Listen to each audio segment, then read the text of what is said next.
இன்ஃபோஃபேக்ட்ஸ் தமிழ் நண்பர்களுக்கு வணக்கம். இன்றைக்கி நம்ம இந்த வீடியோவில் பார்க்க போனால் ஒரு இன்ட்ரெஸ்டிங்கான ஃபேக்ட் தான். நம்மள பல பேருக்கு சாய் பல்லவி தெரிஞ்சிருக்குங்க. இவங்க யாருக்கெல்லாம் பிடிக்குன்னு கண்டிப்பாக கமெண்ட்டில் சொல்லிடுங்க. இவங்களோட ரியல் நேம் சாய் பல்லவிங்க. இவங்க ஒரு ஃபேமஸான பாப்புலரான தமிழ் ஆக்டர், டான்ஸர் இப்படின்னு சொல்லிட்டே போகலாம். இவங்க தமிழ், தெலுங்கு, மலையாளம் ஃபிலிம்ஸ் எல்லாமே பண்ணியிருக்காங்க.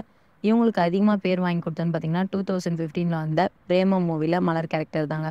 இவங்க நேச்சுரலாக ஆக்ட் பண்ணக்கூடியவங்க. இவங்க நடித்த மூவின்னு பார்த்தீங்கன்னா ஃபிடா, எம்சிஏ, கார்கி, மாரி 2, லவ் ஸ்டோரி, அதுக்கப்புறம் நிறைய மூவி சொல்லிகிட்டே போகலாம். சாய் பல்லவி ஒரு இயற்கையாகவே ரொம்ப சிம்பிளிசிட்டியாக ஆக்ட் பண்ணக்கூடியவங்க. இவங்க யார் கூடலாம் நடிச்சிருக்காங்கன்னு பார்த்தீங்கன்னா துல்கர் சல்மான், தனுஷ், நானி இப்படின்னு சொல்லிட்டே போகலாம். இவங்க நிறைய பேருடைய இதயத்தை ஜஸ்ட் இயர்ஸ்லேயே கவர்ந்துருக்காங்க. Gorgeous beauty. இவங்க ஒரு ஆடில் இந்த க்ரீமை போட்டாலாம் யாரும் வெள்ளையாக்க மாட்டாங்க அப்படின்னு சொல்லிட்டு நடிக்கவே இல்லையாங்க. ஓகே ஃப்ரெண்ட்ஸ், இந்த வீடியோ பிடிச்சா மறக்காமல் கமெண்ட் பண்ணுங்கள், லைக் பண்ணுங்கள், ஷேர் பண்ணுங்கள், மறக்காமல் சப்ஸ்கிரைப் பண்ணுங்கள். தேங்க்யூ, நன்றி.